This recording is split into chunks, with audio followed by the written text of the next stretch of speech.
Movie notes on Babylon, 2022 film, 26 December 2024 viewing. Today is Thursday, 26 December 2024. I just finished viewing this. Today I'm Tanis Coralee Leonhardi, she, her, hers of Seattle. I'm not ashamed to say that, even with the content of this movie. So this is for this viewing of this movie, it was like a cautionary tale about careful what movie you choose off the shelf of the public library system. Ooh, look at that shiny packaging. Look at that shiny new item. It came out in 2022.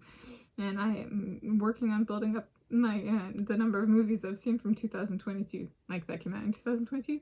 So let me watch this one. Look at all those pretty people. Shock to the system. So my description for this viewing of this movie is it's a fiction film portraying the intermingled storylines of a few different human carriers of extravagant indulgence culture in the 1920s in the United States of America. Yeah, so it's really about like losing control and being in the moment and just kind of going for it. In of course, then, you know, there's sex and drugs and automobiles and creative usages of those automobiles and stuff like that. But it goes further than that, right? It takes what, approximately 30 minutes for the, like, you know how like there's in a movie there might be like they show some of the movie and then they do like the name of the movie and like to kind of like know where you're at. It was like 30 minutes into the movie and went Babylon, and I was like, this is a long one. All right. And so I'm guessing here the usage of the term Babylon is like, so what was it? Gladiator is Elysium was kind of like a term used for heaven. And so Babylon is like a lush oasis of extravagance per this movie, but then there comes with it the cautionary tales of like, yes, it's all extravagant indulgence at the beginning, but then what happens? And so I was watching it a bit and I was kind of like, do you suppose they chose certain people for this movie to be like, you guys are past your due, you shouldn't be in this industry anymore, like you shouldn't be acting anymore? Because like with some of the people they chose and like the roles they were, that's really harsh, but it's also real, and I'll get there. In terms of like, there does come a point in watching movies where I go, that person has been around for 30 years without taking a break. I am not going to watch a movie because they are in it. At some point, a person needs to be smart enough in their career to step away. Right. And so I kind of wonder if some of the people they cast in this movie, in the roles that they were cast, it was kind of like the entertainment industry from the behind the scenes perspective being a little bit like, hint, hint, nudge, nudge, you guys should be gone and or taking a break. Because the big screen is a shared space. From like a viewer's perspective, if they only see 5 movies per month, or if they all have the same person in it, and then that person's not being a team player. If one actor's in all 5 of those movies that person sees each month, kind of thing. So they're hogging. Yeah, they're hogging. Right. So that did come into my mind more than once, and while I was watching this movie I was like, yeah, maybe I'll throw that in there. And I would say like in science / mathematics / research, a corresponding thing might be somebody who publishes like 15 Nature articles, like articles in the peer-reviewed journal Nature or Science or anything like really high impact journal factor, and they like only do that, and it's kind of like, and that's called hogging. And especially, right, like, how embarrassing would that be to have 30 Nature papers and no Nobel Prizes, right? There's like, so like, it's kind of a lapse in judgment. It's like flawed logic kind of thing of like, but if one really wants to do good work, wouldn't it be more technical? When you want a more technical, specific journal, at least every once in a while. And per my experience, I've encountered a lot of people who are like, I don't want to waste what I do in like research and science and mathematics specifically, and like there's that one nature paper or that one science paper they aim for, but for the most part they want to make progress, and that's not necessarily conducive with like the high impact journal thing. Yeah. I go for fit per my peer-reviewed journal publishing experience. Oh, topical fit.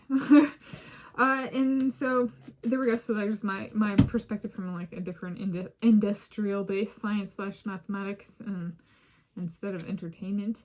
So yeah, it actually did get me thinking a bit. And then I can kind of think of as people rise and fall. That's the term they use here for on the movie jacket. It can look different for different people. However, these intermingled storylines, the progression may be similar. So there's like a corresponding like fall structure if one looks for it, kind of thing. What it might not be exactly the same, but if you kind of take the base of the character into account, then these things may be analogous for all storylines. The circle of life does include a hiatus, or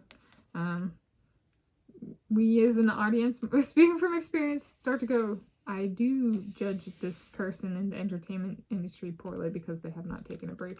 Or even worse, they say they're going to take a break, and then the length between musical albums shrinks from their typical 2 or 3 years to like a year and a half. And so I'm like, not only did you not take a break, you cut that turnaround time in half. That's a huge ding. I think there have been a few singers that I actually have completely halted listening to their music to because they aren't capable of like listening to what they're saying. Taking a break means stopping, not doing things even faster. Such a lack of basic intelligence. So people want to know, how do I make it work? So with my Russell Wilson, the guy that I met a long time ago, over 20 years ago, we had this conversation, and we've seen each other since then. But with the lookalike goes, I need more about your relationship. Sure, he was a little punk, but what else? So he liked to talk about American football. This guy named Russell Wilson I started interacting with over 20 years ago, and over 20.00 years ago. I think it came from he was talking a lot. He really liked to talk about American football, and I was like, mentally I was like, no, and like it's so, but he was like, yes, and so he was like talking a lot. He was really animated, and then he was considerate enough to be like, I don't remember if it was like, am I boring you? Should we talk about something else? Do you like chocolate? Or something like that. I was like, I like milk chocolate. And he's like, I love milk chocolate. It's my favorite. And I didn't say it out loud, but I remember being like, you are such a little punk. Right? Like, that's my favorite type of chocolate. You can't just go and take my chocolate. Just because, in the worst part was he was older than me. He's like by like 4 or 5 years. And so it was kind of like, and they're gonna give you milk chocolate because we both like milk chocolate and you're older than me, so it's not fair. You little punk. And I didn't say that out loud, but so then I was like, all right, now I'm gonna have to change my favorite type of chocolate. So I eventually changed my favorite type of chocolate to white chocolate. And he doesn't like me because I'm white. He's like, so now I'm gonna have to convert you to papaya chocolate, because you freaky little Euro Native American. It's that part of you I like, your papaya chocolate. So that's about how that goes. So that was. That and it didn't end there. It just kept going and going and going. And then I saw the movie. I don't know if you've ever seen the movie Serendipity, but I was like, in hindsight, I assigned that initial commencing of interaction with that Russell Wilson of, you're my serendipity guy. Yes, it is a romance movie, but like, Why did it have to be milk chocolate? Why did we both like milk chocolate? Yeah, so before white chocolate, there was milk chocolate for me. Is Russell going to take white chocolate from me now? He's like, papaya chocolate. I'm going to take that before you can get there. I'm going to make it. And I'm going to take it before you get there. And then I'm going to make you like even more than white chocolate. And then I'm ahead of you and I got it fair this time. And that's how that friendship goes. Is it more than a friendship? Anyway, is that a rise and a fall of us? Is that our typical rise and fall sequence? See, it repeats. Here we go. So those are my movie notes on Babylon 2022 film, 26 December 2024 viewing.